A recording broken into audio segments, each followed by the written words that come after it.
Sometimes the best stories in golf aren't found on tour. You'll find them at the back of the range. And here's your host, Ben Adelberg. And once again, welcome to the back of the range. I am your host, Ben Adelberg. This is episode 224. Absolutely thrilled to welcome Scott Limbaugh to the back of the range. Currently, he is the head men's golf coach at Vanderbilt University. This episode details his start in the game, coming from a small town in Alabama, and the many successes along the way that led him to Nashville to take charge of the Commodores. Sure, if you follow collegiate golf closely, you'll know that Vanderbilt is one of the premier programs in the country and the defending SEC champions.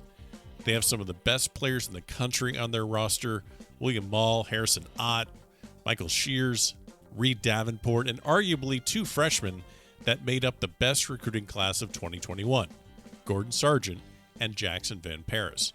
But this episode focuses on Coach's journey that started in Childersburg, Alabama, population 4908, to winning national championships as a player in junior college, coaching at his alma mater, Huntington, less than 2 years after he was a player. Then the jump to being an assistant under Coach Sewell at Alabama, where he coached Bud Cauley and Justin Thomas, and then finally the move to Vanderbilt. This is a highly motivational episode for all listeners, but the value that juniors and parents of juniors will receive from listening to Coach Limbaugh is immeasurable. Do you know a junior at your club that's thinking of playing collegiate golf? Do you know someone at your local driving range that has a son or daughter that is interested in playing at the next level? Well, this is one of those episodes where when you're done listening, find that share button in your podcast player and send it to those people, because this is an absolute gem of an episode. Let's get right into it. Coach Limbaugh, thanks for joining me here at the back of the range. How are you? Oh, man, Ben, I'm doing great. Excited to be on here with you, hanging out on the back of the range, chatting. Great time of year for that.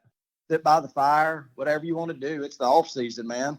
I mean, how we saw each other quite a bit this fall at I think our first time I saw you, wouldn't even get to play golf. That was at the honors course at Scenic City. I mean, we didn't start the fall season off on very well, but I'll tell you, it ended nicely at Williams Cup at Eagle Point. That was a lot of fun. You know, it really was. That was my first time to Wilmington, to Eagle Point, and really, really cool place. We stayed over on that Figure 8 Island and got to do some fishing and some hanging out, and those are the fun trips. So to me, those are the trips that, as a college golfer and as a college golf coach, you remember that stuff for a long time. The bus rides, the hangouts, the fishing, all of those are the memories that is why you do what you do in college golf, you know? Yeah, Coach. By the way, I stayed at a Holiday Inn Express that weekend. I missed the memo on this whole house on Figure. I didn't get that. Never came my way. Now, who do I see about that? That's a credit. That's a credit to the host. I didn't do anything with that either. I was told where we were going to be. So well, I was kind of told where I was going to be too. So. That's good. No, but it was a fun fall, and I'm sure, like you said, it's the off season. You got to get some time to kind of decompress, and maybe, obviously, we look forward to the holidays with the families, and then you got to get right back to it in the spring. But I guess before we get into your journey as a college golf coach and all those things that go into that, we're talking in the middle of November. What are the final things that you do before you send the kids off to their families for Thanksgiving and for Christmas and all that? What are the final things that you like to do to end a fall season? Well, I think it's important to be honest and transparent with the boys. I think if we're anything here, we're going to be, straightforward with them. And I like to think our kids know that going in. So we spent the 2 weeks following the Williams Cup, day by day, doing an individual meeting a day with our student athletes, and listen first and foremost. I think any good leader listens well. And so we want to listen to them and hear what how they doing academically, how's their girlfriend, how's their body feel, how are things in the dorm, how's this, how's that, all of those good things. Right. Spend some time with each kid, 30 minutes to an hour, kind of doing end of fall review meetings. And it's a review meeting for me as well. Just, hey, what do you think you're getting better? Where are we as coaches? How can we improve? And so doing that, getting into our off-season workout program, doing a little bit more strength training, developing our bodies a little bit more, agility, stability, balance, all of those things that we need to be improving on. We're doing those things. And, and then there's fun stuff, just hanging out, throwing the football around at the the golf complex, going to games, playing ping pong. We'll have a Christmas party with some type of dress up theme. There's all kind of fun things to do, but it's important, for these guys to get some time to give their minds a break as much as their bodies. I mean, this is the tail end of a long golf season for them. And so I always want them to get refreshed and re-energized. And when it's time to get back in the dirt and get better, they feel good about it. And we're trying to really help them establish an off-season plan of what improvement looks like. It's got to be good for them to also see that you're not just the guy that's driving the van or holding a clipboard that's just talking golf all the time and talking metrics. You're actually just part of the team, running the team, but also able to bring some lighthearted fun to it as well. Yeah, I think they definitely don't think that I'm the one driving all the metrics. I think that we're trying to create awareness. We're definitely going through a stat page with every kid, in that meeting, and talking about areas of improvement and throwing some ideas around about how the coaching staff thinks that each kid can improve and what that looks like. I think, we got some weaknesses. We need to improve those weaknesses. We got some strengths and we want to continue to dial in those strengths as well. But I think all great players that I've been fortunate enough to coach and be around, they just want to improve all the time. They're humble. They don't think they've got it figured out. And that's the kind of kids you want to have in your program, is guys that just really have a burning desire to get better and do what it takes to get better. And so that's that's what we're trying to establish, and good off-season habits. Yeah. And what that looks like. I think those are things that are really important. When you're dealing with young people, your habits, become who you are. And so we're just trying to help them understand what having good habits looks like. Now, speaking of young people, you and I back in the day were those young people in college, 18, 19, 20. You mentioned asking about their personal lives, and I don't know why my brain went this way. But how much fun is it for you to see the awkwardness of the freshmen when you talk to them about their girlfriends versus the 4th and 5th year seniors, like a Shears or a Harrison-Ott? How much fun is it for you to see the awkwardness? Man, those two freshmen we got, I don't think either one of them at the moment would have anybody that they classify as a girlfriend. But it's funny to hear them getting needled around about, whatever some little girl's name is or whatnot. It's just absolutely great to see that defense mechanism come out. That's awesome. Oh man. So as I said, you get your start. Now, a lot of people are saying, gosh, how does this guy get all the way over from London to be a college golf coach in the SEC? And I have to, that's not the case. You're actually a native of Alabama. I know that's going to be a shocker to everyone listening here, but how does someone get into the game of golf in Childersburg, Alabama? Population 4,908. Talk to me about Childersburg, Alabama. Well, when you say the word Childersburg, it just strikes up a real special feeling inside of me. And I don't mean that to be any other way than honest.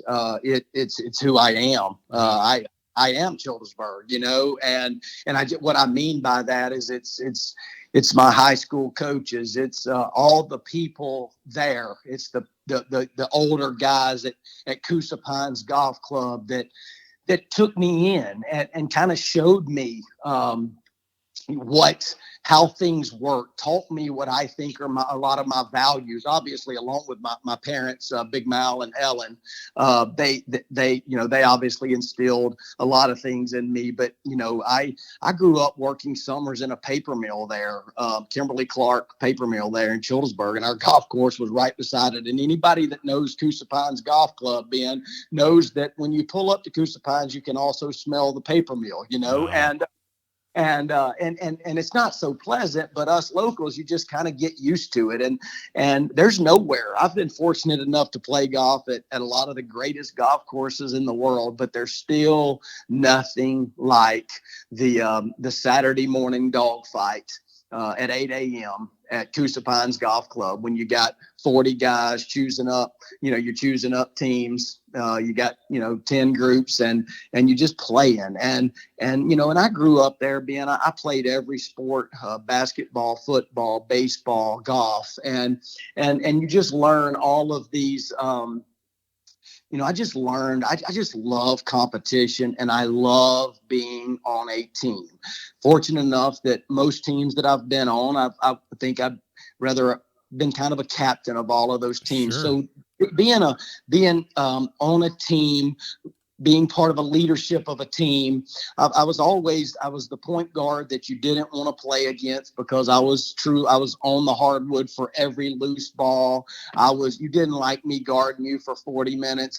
You just didn't like, it wasn't Right. fun for you that night. And it doesn't mean I was great. I was not great, but I was that guy.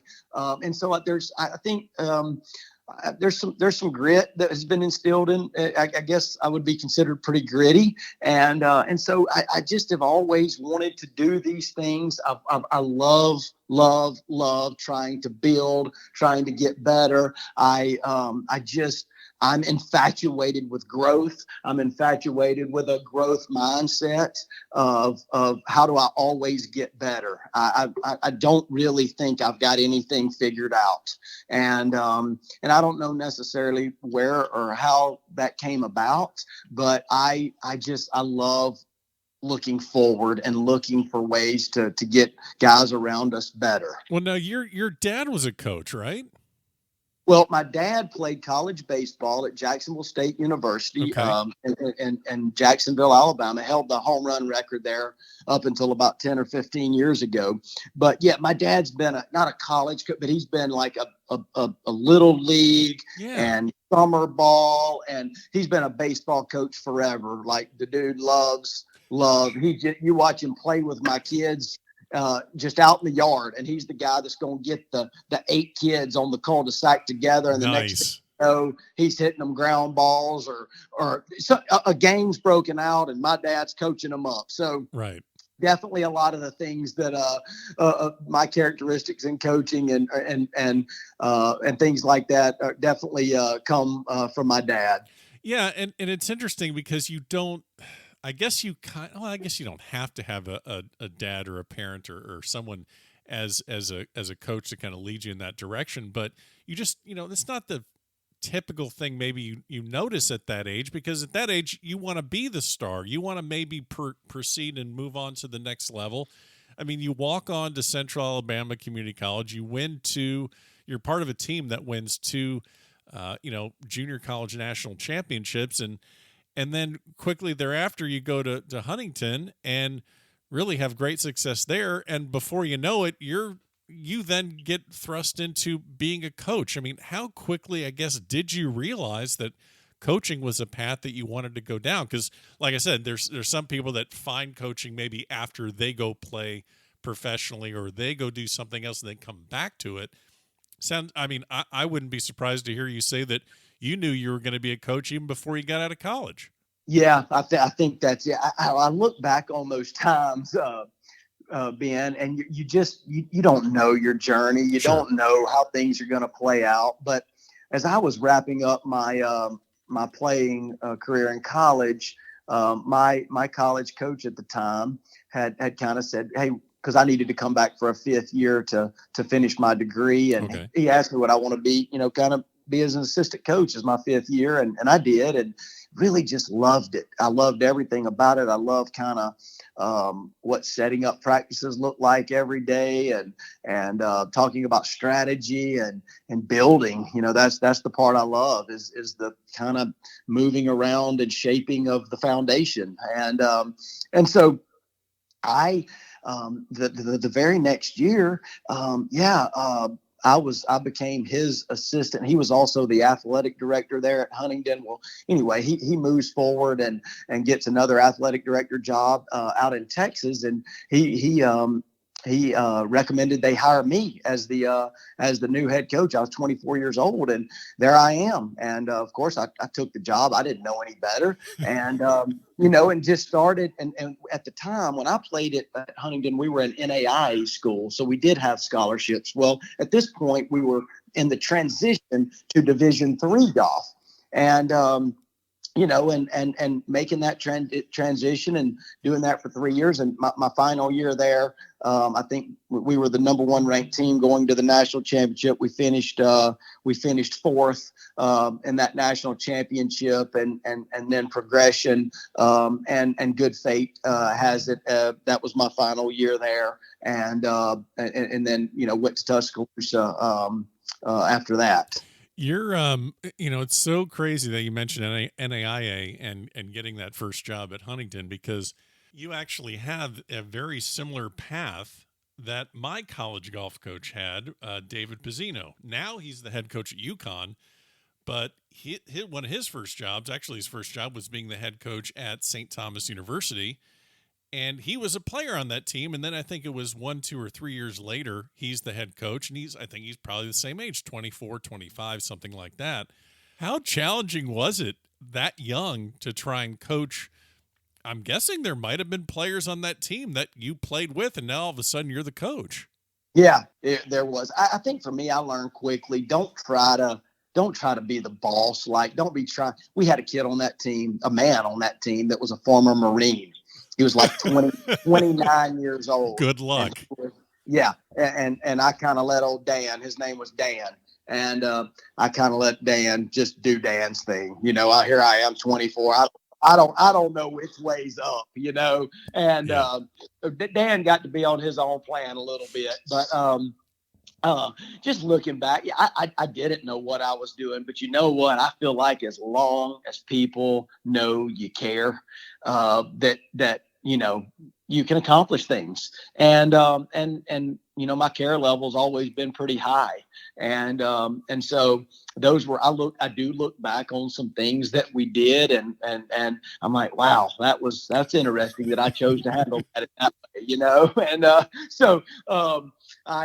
but golly, that was so much fun, and coaching still the exact same to me. I still love a lot of the things that I believe deeply in, and whether it's about building your culture and establishing a true team and things like that are the same principles. Now, hopefully I've evolved, but certainly a lot of the things remain the same, and I want to be a coach that's true to myself. When I get over here and I try to be like somebody else or do it this way, that's usually when mistakes occur.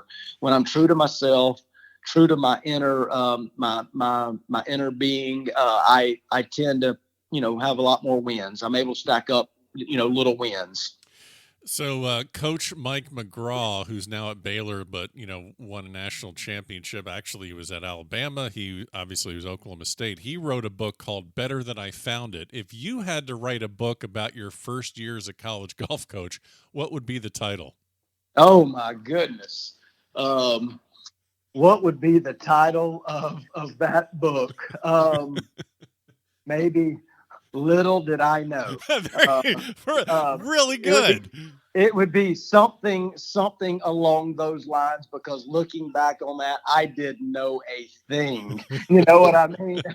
So, and sometimes you still feel that way on different days now. But a lot of that's derived around having my children getting a little older, so I figure out how little I know about that as well. There you go. You mentioned, okay, you're at Huntington and you have a great success there, and you make the jump. From Huntington, I think they have basically an undergraduate enrollment of about 1,000 in Montgomery, Alabama. Then you go to Tuscaloosa. You're going to the largest public university in Alabama, undergraduate enrollment of 32,000. I ask a lot of players that I have as guests on the podcast all the time about, hey, what was your adjustment from high school to college? What was that first year like, as a freshman? And I'm sure that's something you deal with your players all the time. Well, let me turn the tables on you. What was your adjustment those first couple weeks at Tuscaloosa? I don't think we could go farther in this podcast with me actually telling you, like, it didn't just happen. Oh, now I'm in Tuscaloosa. Right. Long story short is Jay Sewell, the coach at Alabama, had begun having lots of success at Alabama. They had really turned the corner as a program, and Jay was always this guy that, when you're the coach at Huntington, you don't recruit anywhere other than where you can drive to in a day and right. drive the same day. I mean, there's no other recruiting trip. But I think back on this and if I saw Jay at the Blue Gray Golf Tournament at Lagoon Park in Montgomery, or at the Future Masters Tournament in Dothan, Alabama, or at the State High School, he never big timed me. Not ever. And I will never, ever forget that. He always would take the time to say hello. He would let me ask him a question or two about, hey, how do you practice this? What are you doing with your guys? And so Jay was really the only Division I golf coach that I knew, but I was sitting there dreaming of, I want to be a head golf coach at a major Division I school. That's my dream. But how do you make that a reality? So as we finished the year there, 2007 spring, Jay and them still competing because the Division III schedule ends, I sat down and I just hand wrote Jay a note, just, dear coach, just watching you guys, it's really exciting to see the improvement of your team. Good luck. I'm dreaming of being a Division I coach. If there's ever any advice that you have for me or anything, I'd love to hear about it. Signed it, Scott Limbaugh, stuck it in the mail. That was in May. Okay. Wow. Nothing. I didn't expect to hear anything. No. There was no expectations. It was just, man, that's the only guy I know. I'm sending him a note. And so bring Childersburg back into the fold here. I'm home doing a little golf camp there in Childersburg for kids, whatever, 8 to 15 years old at Coosa Pines Golf Club. Wrapping up a Thursday of camp, and my phone starts ringing. I didn't have Jay's number. We weren't that tight at the time. And Tuscaloosa, Alabama, I answer the call. No clue who's calling, and it's Jay. And he says, "Hey, Scott, this is Jay Sewell, and just sitting here opening up mail. And by the way, I wrote this in May. This is like an August first call. Oh my okay, gosh. so Jay's just now getting to that note. And after working for Jay for 5 years, and anybody that's worked for him, they know that his mail can kind of stack up. So if you want to get it back from Jay, don't write him a note today. You might hear from him by next year. But regardless, he just says, my assistant coach has decided to move on. And I'm just sitting here, Scott, and on the day he tells me he's moving on, I just opened up this letter from you. Unbelievable. So I believe that I had to call you. So here we are. He said, would you be interested in being my assistant coach? And I said, interested? I said, beyond interested. And he said, well, could you possibly come down tomorrow and talk? And I said, absolutely. I said, Coach, I've got to drive to Montgomery. I'll be sitting at my AD's office first thing tomorrow morning. When he shows up at Huntington, I will tell him that I'm coming to interview for you face to face. And then I will be at your office in Tuscaloosa as quickly as I can drive from Montgomery to Tuscaloosa. And so that's exactly how it happened. I was sitting at Buzz Phillips, the AD at Huntington College's office. When he got to his office the next morning, I said, Coach Phillips, I'm going to Alabama to interview. I have no expectations for the job, but I wanted you to know from me that this is happening. Right. And as I got there and talked with Jay, it just worked. And he said, I'm going to think about it for a couple of days and I'll give you a call. And I was 10 minutes from his office, about to get up on the interstate to head back to Montgomery, and he called and offered me the job. And so we began a process there of just coaching and growing as friends, and there's a lot to unpack there, but that's how that transition to Tuscaloosa happened. And as you asked the question of going from Childersburg to Huntington, Central Alabama to Huntington, and then Huntington to Tuscaloosa. Just wild to think about. I mean, absolutely. My first recruiting trip in the summer of 2007 was to San Francisco and the Olympic Club to watch the U.S. Amateur. That's where Jay sent me to recruit on my first ever recruiting trip. And I remember I was sent there to watch Bud Cauley, who was committed, a PGA Tour member. Yeah. Corey Whitsitt, who I had no idea who he was, but he had just won the United States Junior Champion a month or two earlier. And a couple of our current players at Alabama, one of which was Michael Thompson, who went on to lose in the final match that summer that week to Colt Knost. And you just look back on that. I'm just, you want to talk about a wow moment. And kind of thinking back on that, you said something about Mike McGraw. I think back on that first recruiting trip and walking around with him. He was then the head coach at Oklahoma State. And you just think about people that take the time to treat you well. Yeah. And he took the time to talk, as we walked around watching some of those recruits that week. And you don't ever forget those things, man. And because that's character. People don't know what character is. That's character. Yeah, and it's such a great story, and for me it's not surprising because I've been around a lot of the coaches, and it's such a tight-knit community where everyone seems to be helping everyone else. I mean, obviously there are the outliers here and there, but for the most part, I hear this all the time. The coaches are rooting for other coaches. They want to elevate the profession. They want to elevate each other's programs. They want everything to just, obviously there's competition with recruiting, which we'll talk about in a bit, but it seems like everyone, it's a brotherhood or sisterhood, of course, where you're trying to build everyone up to the point where the only thing that benefits are the kids and obviously college golf. Oh, absolutely. We're just trying to get better. You want to get better at what you do. You want to learn from. There are some coaches out there that just blow me away by how well and at such a high standard they do their jobs. And so, to me, I'm doing myself a disservice if I have opportunities to ask questions of those coaches. If I don't do that. And I'm encouraging the people, in our locker room to do that. Ask questions, ask for help.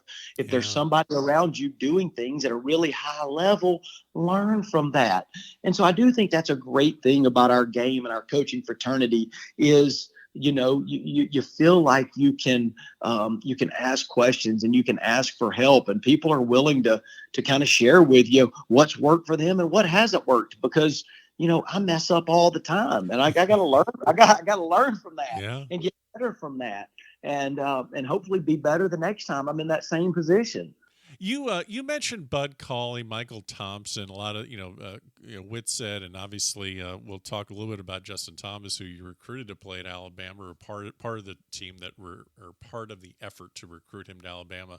But I want to ask, obviously there's a talent gap between a D3 player, NAIA player, and a top level D1. So I think we can all kind of, however you want to quantify that. Of course, there's a different skill level on the golf course. But when you came to Tuscaloosa, did you notice any sort of a difference as far as attitude or just a different mindset in players that were at the D1 level as opposed to a D3, or was it similar? I'm just curious. I think people would be curious about maybe some of the different approaches that you saw at that level as compared to what you're coming from with Huntington, or was there a difference?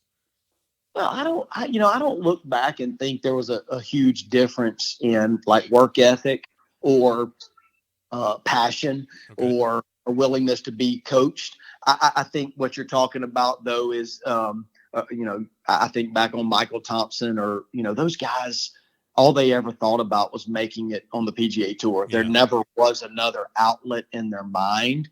And so I think that could be the difference. A guy that's playing golf now there's several Division III former golfers on tour now, Sure. So like my coaching is not really different, but you do see guys that they march to the beat of a little different drum. And you can pick those guys out, man. I mean, those guys that they are different. When it's December the 4th and it's freezing cold in Tuscaloosa or wherever, and Justin Thomas is out there, putting a little investment in his personal banking account, getting better. You just kind of like, man, that's a little, and like, he's not just out there so he can call his mom and daddy and tell him he practiced. He's not worried about that because Right. he has ownership of his game, like that's, or Michael Thompson, like the focus that he would practice with, like, those are the things to me that stand out a little more, because you kind of think back on why this worked or maybe why that didn't work. And a lot of times I believe it's just that ability to have the mindset of I absolutely won't be denied. I will do that. You know what I mean? Yeah, and you mentioned Justin Thomas. You've recruited a lot of players, and a lot of have gone on to have great success. But and you correct me if I'm wrong, but I'm guessing when you look at and it's so funny. Justin Thomas's picture is still on the depths of the Alabama men's golf website. There are pages that still has a picture of him as a sophomore looking like, the 19-year-old that he is at the time. But when you're trying to recruit JT, you're not thinking, oh, this kid's going to be a major champion someday. Obviously, he's got this great junior record in Kentucky. But like, when you're recruiting a player like that, you're just trying to get him on the team, and hopefully he can maybe get into your lineup and fulfill the promise. Is that kind of what you were looking at when you first started recruiting him? Yeah, I think the kid's a winner, Yeah, oh yeah, of course. You don't ever take that lightly. He always would find a way to get there. And now nobody's going to predict that he's going to be the number one ranked player in the world, Right. and things like that. That's impossible. If any of us were that good at our jobs, then we might need to go to Vegas or something. Because, but I look back on it, and I think there's some great things in there. I was fortunate to I made a lot of trips up there to Kentucky to watch him play high school matches and state championships and wherever else he played. I had that road. That road was red hot between Tuscaloosa and Kentucky. And one thing I'll say about it is I think that when you look back on it, Mike and Janie's identity was not in Justin's golf game. Okay. And Mike is about as educated of a golf. I'm just talking about at that time. I'm Right. not even talking about the day where he's Justin's lawn instructor or whatnot. But I'm just saying, like, and so, Mike would show up at tournaments, and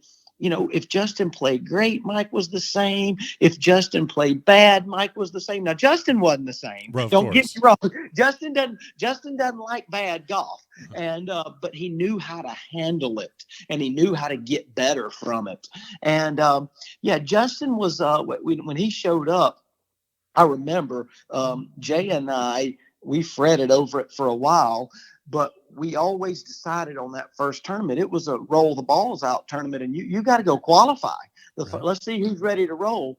And as coaches in those moments, there's always like, oh my gosh, what if Justin Thomas doesn't qualify? Right. And that's just kind of us over there talking, coach talk over there on the, as we're watching. And I just remember, Jay made the comment, was like, well, if he doesn't qualify, he won't play, but I feel confident he will qualify. And Justin certainly did. And kind of, as we like to say, he becomes national player of the year as a freshman. Yeah.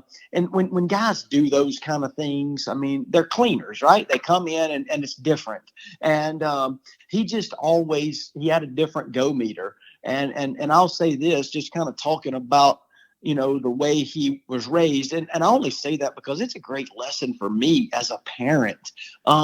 He hasn't lost that humbleness yet. I can't remember ever sending him a text that didn't get replied to.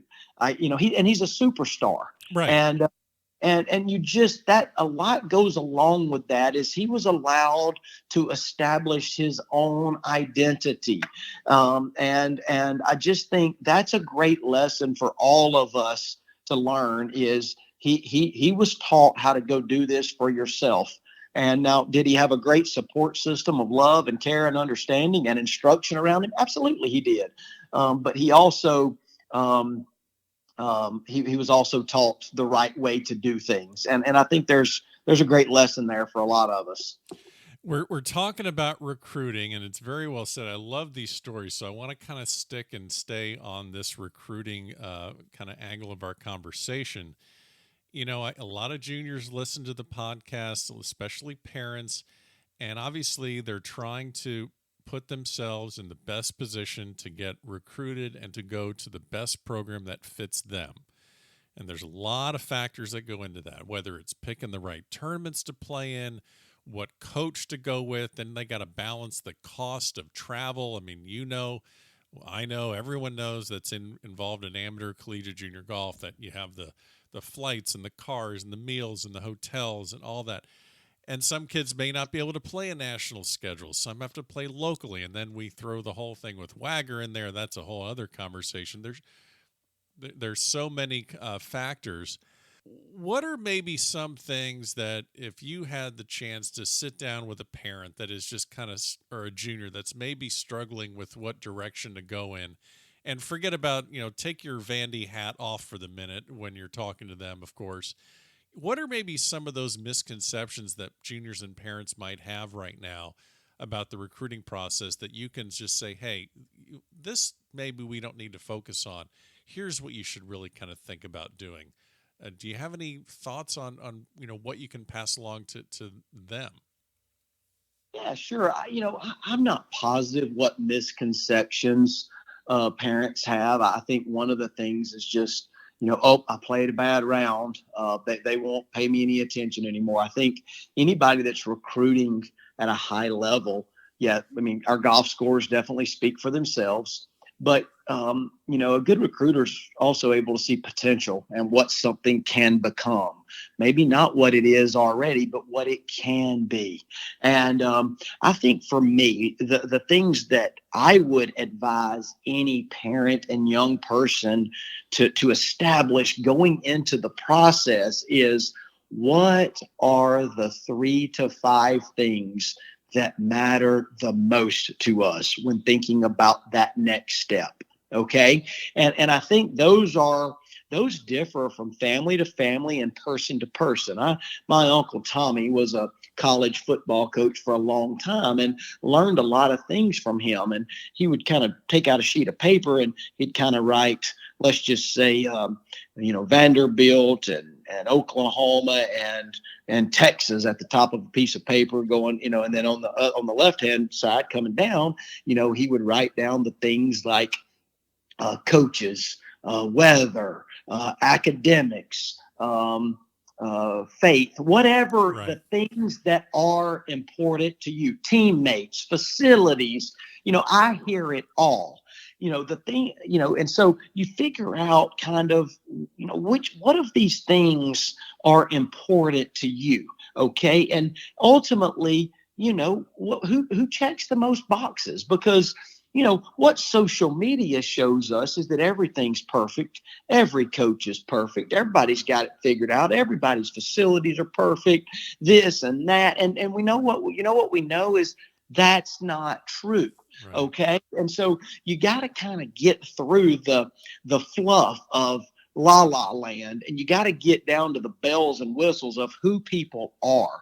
What are those teammates? What does that program and coach and culture actually stand for? Not what social media says it stands for, but what does it stand for really?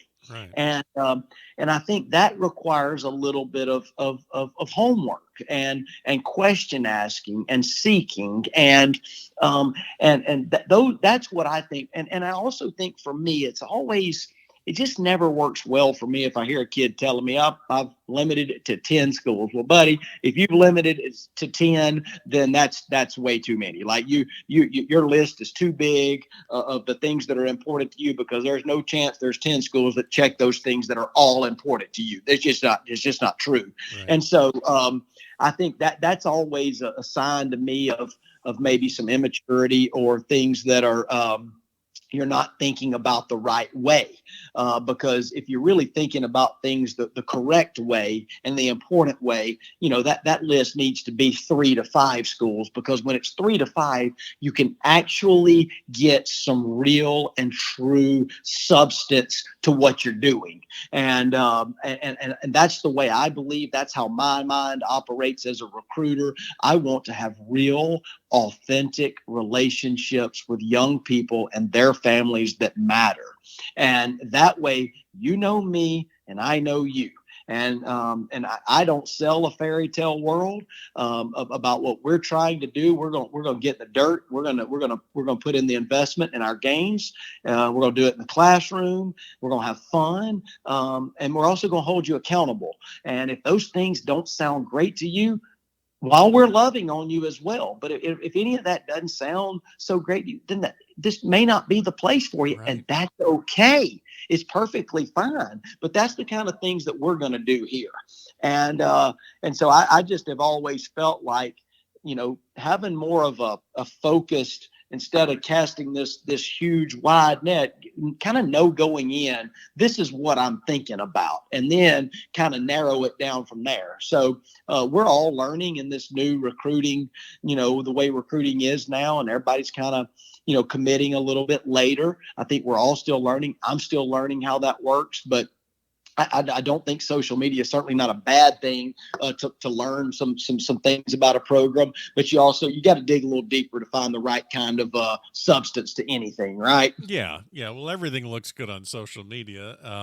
That's everyone knows that. So it's great to hear it, and I also just find it interesting too when I look back at. I mean, you just signed Wells Williams, and you signed John Broderick. They're going to be with you next year as incoming freshmen, but you have 2 freshmen that came in for this season, arguably the best recruiting class in the country. You added Gordon Sargent, you added Jackson Van Paris. They were number 2 and 3 in high school in the country. I mean, it doesn't get much better than that. You got these 2 guys, junior All-Americans, and Gordon won back-to-back Alabama State Amateur championships. JVP played on a junior President's Cup team, and you have all these accolades that they have.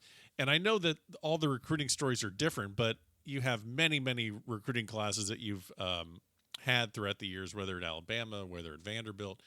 But how early do you start looking at players, whether you want to use those 2 as examples or not? But how early do you start kind of doing your homework before you actually start going out to say, all right, I want to go look at this kid? Is it 12? Is it 13? I'm just curious, when does this start for you? And does it ever end? Does it ever end, actually? Yeah, I don't think there's a certain time. You look at those 2 kids, Gordon Sargent and Jackson. I mean, they've been good a long time. Yeah. Both of those boys have been really good for a while, and so we've been aware of them. Been aware of Gordon. Childersburg's 25 minutes down the road from where Gordon grew up in Birmingham, and so known that name for a while. And even from my time, you just have always heard that name. And then Jackson Van Paris is always a name that you've heard as well. And I think the things that happen there is, recruiting's about relationships. Right. First and foremost, it is about relationships. And so I think for me, it's, we start we'll try to go to 2 or 3 different tournaments a summer that's more about putting names and faces together. Like, okay, this works. Maybe we had an email from this kid when he was in the 8th grade. Okay, he expressed genuine interest in Vanderbilt University and our golf program and what it's about. Okay, let's let Gator, my assistant coach, go get an evaluation on it. Let me get an evaluation. Let's kind of see where we both sit on that, and then let's move forward. And then it's like, then you got different levels of a recruit in terms of an absolute. Okay, then you got a kid that we think he can get there kind of recruit. If he gets a little strength, gets a little speed, and then at the bottom, it could be a maybe. Okay, if this and that happens, or that kind of deal. And then for us, and I think Gator would. I'm a really big stickler. If I don't, if I see things I don't love from how they handle themselves, or mistreatment of a mom and a dad out there, smart aleck remark to a mom when she's trying to hand you a peanut butter and jelly sandwich, but you just made a bogey, and you tell her to, little things like that. Just really, life's too short to have to deal with those kind of things. We want humble guys, thankful guys that really have that desire to get better and improve. And so you're watching all of that, all the body language stuff, all of the things that there's all kind of different things that we're looking at. And a lot of that other stuff matters just as much as, if we've decided somebody is going to get there physically, then that's really what we're looking at. So to me, there's a bunch of different levels, but you're always watching, recruiting, looking at scores, going to, tournaments, doing dives into that, and trying to find the right fits for you and for them. I'm guessing you're learning just as much when they shoot the 78 as opposed to when they shoot the 68. Oh, absolutely. I am. I think you can learn, especially if it's somebody that know's good. Yeah. And by good, you're kind of thinking this kid's a starter. They come here and start. And so I think that you're definitely learning, a lot about people's resiliency during struggle times, because golf's just hard, and you're gonna hit a struggle, and how you respond to that is going to kind of determine what you're ultimately going to be as a golfer. Well, and your team at Vanderbilt's interesting because I'm looking at your roster, and you only have nine guys on your squad, and they all have to realize that you only take 5. All right, maybe you take 6, maybe you take an individual, but to make that starting 5, there's just about, anyone on your roster can be a starter. And I think in the fall, I think I saw at least 8 of the 9 guys at tournaments. So when they're getting recruited, they're not getting the, hey man, you're going to be our number 2 guy. We're going to be, you're going to be playing, and you can't give that guarantee, nor should you, because you're building a very deep roster where you might see just about anyone in that starting lineup. Yeah, I think that's true. We played 8 different guys.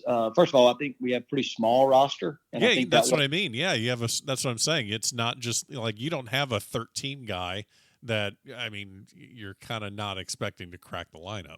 No, that's right. And we want to have these authentic relationships with our kids. And so keeping that roster size a little bit smaller is important to us. The COVID years added some different variants to that, obviously, and no pun intended there. But we like that size roster. But you're right. Here's the deal, though. Any great competitor, they're betting on themselves. Yeah. I'm betting on me, man. And, I don't think the really great players, when they're thinking about a school, they're wondering about if they're going to play or not. I don't remember any truly great player I've ever coached that was ever a thing in their mind, because they want to choose to be around other great players that will push them, will hold them accountable, will set a standard for what excellence looks like around them. And then, that's really the way to get better, is surrounding yourselves with other great players. And as uncomfortable as it may be, and a lot of times this fall was uncomfortable for our guys. It was uncomfortable It was uncomfortable for me some. And you know, the point is that right there in that moment where you get good and uncomfortable, that's where the most growth happens.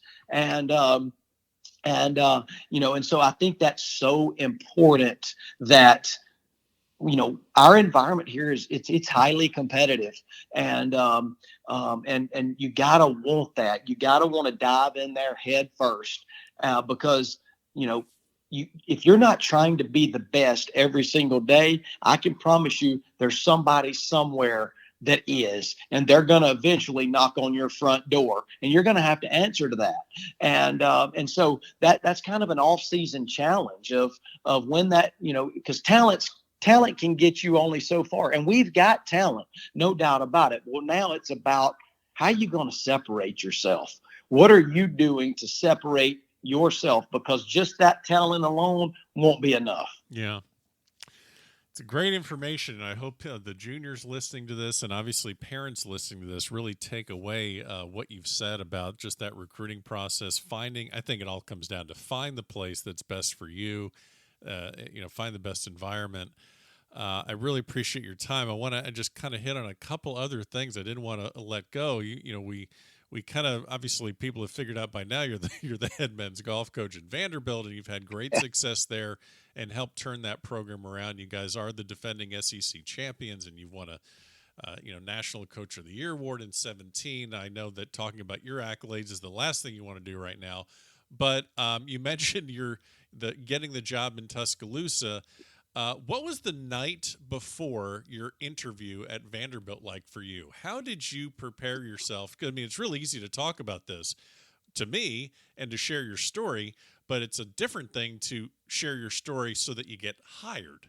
What was that like for you? That process was interesting. I got my first phone call from Vanderbilt the night before we played Texas for the national championship in 2007. In 2012.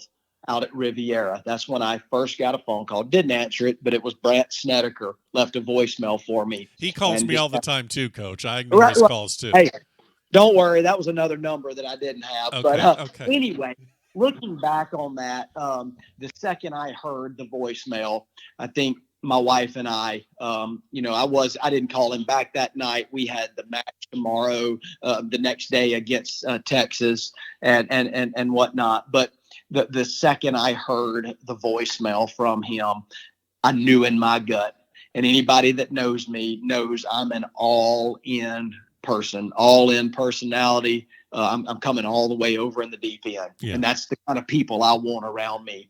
And I mean, I think Kate and I knew in that very moment that was the job that we full speed ahead. So fast forward maybe a couple of weeks, and coming up for my first interview, I had a meeting at the athletic complex. They had put me in a hotel that was about 10 or 15 minutes, you know, from Vanderbilt's campus. And, you know, I'm from Childersburg, Alabama. I mean, Nashville's the big city, baby. Yeah. I'm talking about, like, this is it. This might as well have been LA. You know what I mean? Yeah.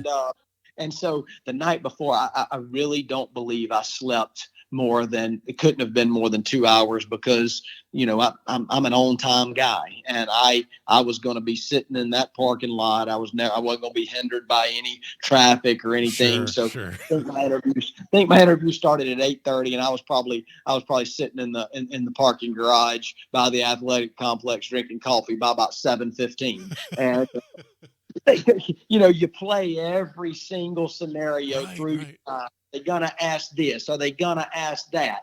And mind you, I had several highly respected, you know, people in the golf industry, coaches and whatnot, saying, Coach, I don't take that job. I just don't believe it. That's just, you know, that y'all got such a good thing going at Alabama. You'll do better. And so, but I also had people speaking truth to me. And I must say, Ben, I'm an instinct guy, and everything about my instincts were like, that right there can be the best job in the country. And fortunately for me, my wife, believed the same thing, and ultimately we were fortunate enough that the people at Vanderbilt believed that about us too. And so that was that was it's kind of fun thinking back on that.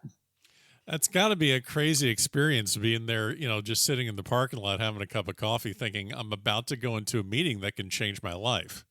And if I get this job, I'm going to be responsible for changing the lives of young people. That has to be just a crazy experience because the job isn't just you and your family. I mean, that's big enough as it is, but I mean, look where you are now, and just that half hour, 45 minutes sitting in a parking lot. I mean, is it registering there? I mean, how do you even, put that in your head correctly before you walk in? It's really great, actually, what you just said there and asked, because I get asked a lot, like, what's the big difference? And I think probably just going from an assistant coach to a head coach, a lot of times maybe as an assistant coach, you don't really quite understand all the things that that the head coach is responsible for. And because as an assistant coach, you're kind of responsible to the head coach, right? Right. And as a head coach, you're responsible for all of it, every single thing that is Vanderbilt golf. And so it's really about, how many more times your phone rings, how many more meetings you're asked to attend. But ultimately, like any great coach learns to prioritize the things that are important to them and the program to grow forward. And so I think as I've hopefully grown as a coach, you learn, I want my team to know what my values are. What are the things that I value the most? And I want to know what they value the most. And we will openly talk about those values. My players, I think, would say openly that Coach Limbaugh values his family. And they're going to be a part of this, and I'm going to leave sometimes to go coach my little boy in basketball. It's going to happen. We're not going to feel bad about it. It doesn't mean I love you guys less, but that's a value of mine that I hold very dearly. And also I want them to be able to tell me, Coach, these are the things that I value. And that way, that might be a school golf practice time. I value that. I value my time putting the work into my studies. That perfect. I understand why you left a little bit early today, because you got that e-contest on Friday. Right. That way, no, doesn't have to be judgment passed. When you can openly talk about those things that you value, and you know what? You can't have too many values like that. Like, if for you and I to know each other well, you got to know the things that I hold dear to me, and I need to know the things that you hold dear to you. And that's hard for a college generation to kind of come to grips with, those 3 to 5 things that are just absolutely paramount to their being. And I think that's really a good thing for anybody to figure out. That way, you're not trying to think, I've got to hone in on these 14 different little things, whether it's work ethic or care level, whatever it is, man. What's important to you? And then you can kind of operate each day based off of those things. Wow. Gosh, just it's great information that you're sharing. Let's close. We can go on for hours. I want to close this out though by giving something a little bit more tangible to maybe the person that's listening to this, saying, "Hey, I'm not a college golfer. I'm trying to get the most out of my game. I'm a mid-am, or I play once or twice a week or a month, whatever you want to call it." But one thing that I've picked up in the fall, following your team at different tournaments, is the effort that you put in practice rounds. Now, I'm not at Vanderbilt and seeing what you're doing during practice, but I do see what you guys do in practice rounds, and it's a very collaborative process, sharing of ideas, maybe a thought process on your approaches into greens, players helping each other out, coach, obviously you and Coach Todd helping out the players. It's not just they just pull a driver out and hit it in the fairway, hit it on the green, maybe hit a putt or two, and then move on. It's a very collaborative process. Can you maybe just explain what your team tries to accomplish during a practice round? Yeah, and how people listening can adopt it maybe into their game when they go play a practice round before a tournament, or before a member guest or something like that. Sorry to cut you off, but I just want to make sure I got it out correctly. No, I think that's a really good question, first and foremost. I think for us, a lot depends on, okay, have we been to the course before? Okay, because if we haven't been to the course before, then there's a certain attention to detail that's got to go into that. Sure. We can't be beat before off the first tee because we didn't do what we needed to do. I think as a coaching staff, we're trying to establish kind of a mindset going into the week for each player, and obviously everybody's got different skill sets, and so Gordon Sargent, the way he may need to play a golf course could be very different from the way Reed Davenport would play a golf course, because they have different skill sets. And so it's not a one size fits all. And so I think you're taking each hole by hole, and you're looking at it as it's a 3-round golf tournament. And so how can I be successful over 3 rounds, and how does that ultimately contribute to the successes of our team? And that's a mindset that everybody needs to have, because it's a little bit different than the summer amateur golf circuit, where you can blow drivers all over whatever course you're playing, and the only person that affects is you. Right. And so we're here, the way I play, the way I approach the day, everything that I do affects everybody else. And so that's a team mentality, and that's what we're about, is a team mentality. And how does what I do, how do my actions, how does my approach to the day, how does it positively move the ball forward for our team? And so let's take that last tournament that we played over at Eagle Point in Wilmington. Well, we're looking there. Coach Todd and I have looked at it, and you're going to have a southeast wind one day and a northwest wind the final round, And so you're really not going to be prepared for all of that. You're really not.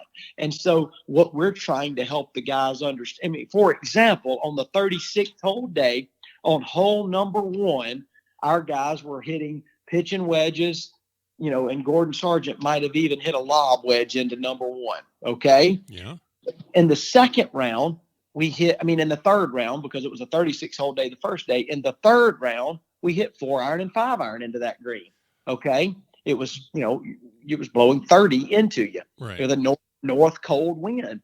So the way you want to approach those is you're trying to show guys, obviously your aim lines are different with 5-irons than they are with sand wedges, right?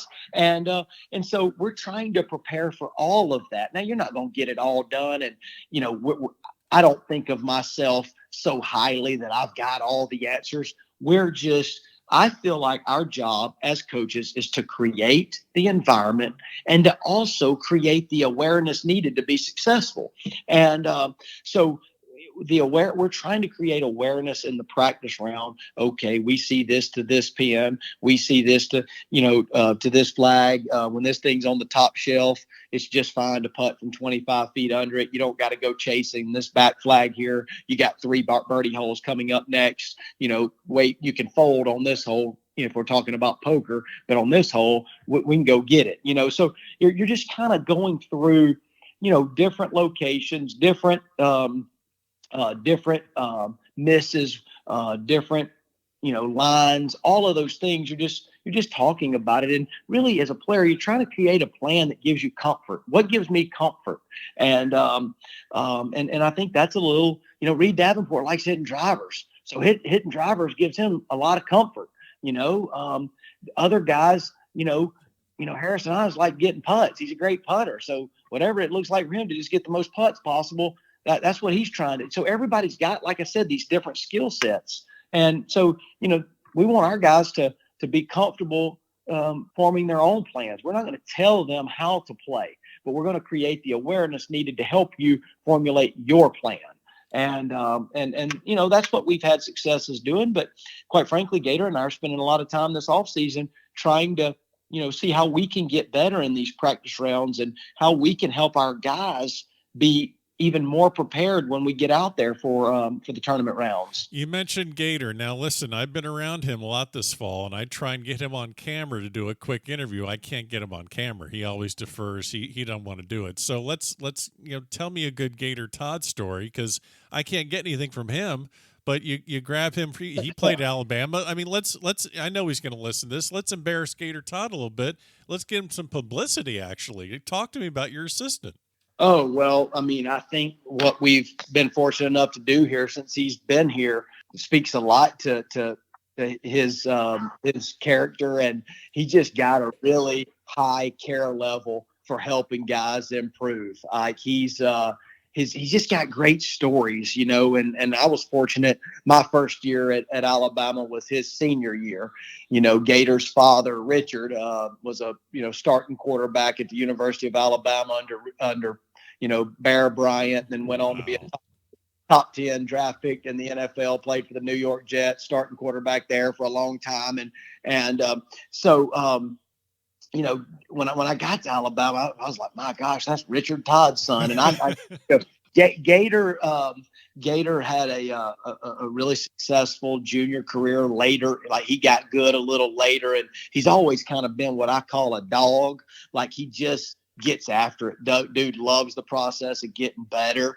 And how does that translate over to how he is as a coach? Well, he loves the process of getting better. So what does that mean? He loves to get in the dirt with the boys and loves to help them get better and stay with them till dark 30. And just, as I was going through the process of hiring somebody, Coach Corbin, our baseball coach here, I had a conversation with him, and because I wanted I love stability. I love guys that it's not just a little quick one stop and I'm out. I want that consistency in a day to day. And, one thing Coach Corbin told me is you got to have somebody that wants to invest in the boys.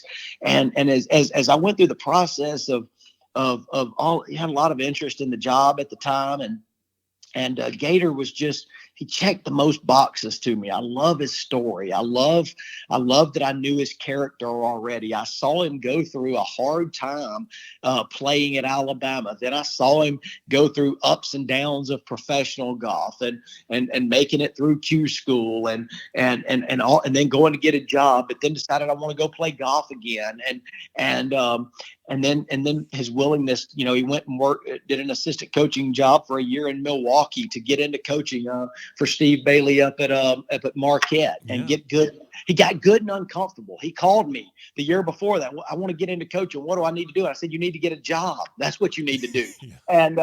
And you know what? And he did, and went up there and got into it. So I think for me, he's going to make a phenomenal head coach because he's a leader, and what I mean by that is he's courageous, he's confident, and just like any of us, when we get kind of that job that he's got his skill sets and I got my skill sets, and fortunately for us, they work together. I'm trying to learn a lot from Gator's skill sets, and he's trying to learn a lot from mine.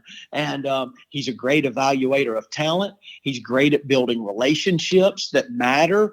And I think what his biggest growth to me over time has been is just his willingness to learn about himself and to dive deep into really who you are. And you don't got to try to worry about being this perfect coach, or you're just, the more we learn about ourselves and stay true to that self, I think is really that's what makes great coaches, the coaches that I admire the most. And as far as Gator stories, I mean, my gosh, I wish you could get a former player of ours, Will Gordon, on here to tell you some Gator. It sounds like it's going to have to happen now, so we're going to need to do that. Well, he's just an absolute peach, and there's a lot of stories to tell. But I'm not going to go there, being as I'm the head coach, and that's my stories are just more in line with the dude's just a dog, man, and loves the process of getting better and helping guys get better. That's okay. You've done your job. First of all, you've said tremendous things about Gator, and I like hanging with him too this fall. It's been a lot of fun, but you've you've done your job. You've not given me the story, but you've pointed me in the direction of where to find the stories. So your job is done. It's up to me now to actually uncover them. So, so that's all good. We're going to get you out of here. You've been fantastic with your time. As I said, this could go on for hours. I really appreciate it. But we started started this episode off talking about, downtime and the off season.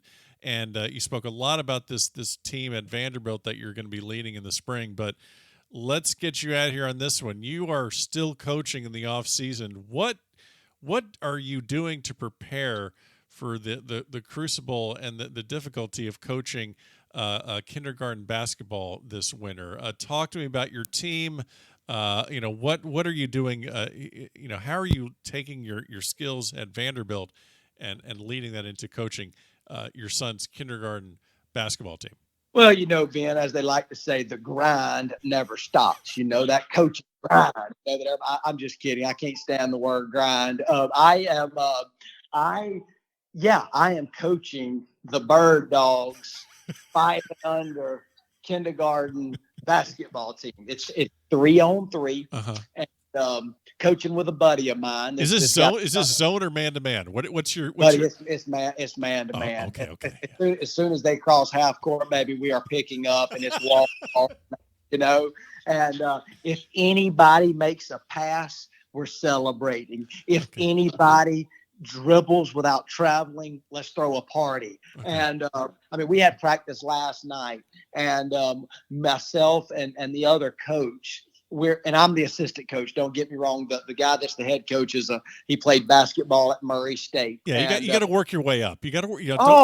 There's a price to pay, baby. Yeah. And I can't you don't just get to be the head coach, right? And you got to pay your dues. But man, we are having so much fun, and we're working on let's jump off our left foot to shoot a right-handed layup. Let's get a little triple threat action. We're challenging them to dribble 200 dribbles a day, and so we're just.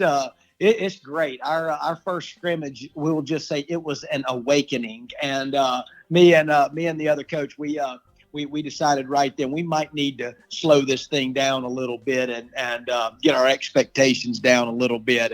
But we got our first game December the 4th, so there's still time we're going to get a little better. And I think we got a few guys that can fill it up. So I'm pretty excited. I'm trying to hold it together here. Now, what's good about this, though, is that you can put, plays and game plans on iPads, because at that age, that's all they look at anyway. So you could actually start doing. Did I just give you an idea? I shouldn't have done that. That was a mistake. Yeah. Hey, at my house, we're trying to think of less reasons to be on the iPad. There you go. We're gonna learn it out on the back driveway if we can. But you're right. There you can definitely do some dribbling things and all of that on that iPad that are pretty darn cool. Oh my gosh. Well, this was a blast. Very informative. Knew that you would be dropping tons of great information and great stories about your journey and what you're doing in the game, especially, obviously with what you've done in Alabama and obviously now what you're doing at Vanderbilt. But enjoy the holidays. Enjoy your part-time coaching job of kindergarten basketball, and I will see you in the spring, sir. I appreciate you stopping by the back of the range. I really enjoyed it. Thanks for having me. And there you have it. Thank you so much to Coach Limbaugh from Vanderbilt for joining me on this episode here at the back of the range. Don't forget, follow along on Facebook, Twitter, Instagram. Every episode is available at thebackoftherange.com. We'll see you next time here at the back of the range.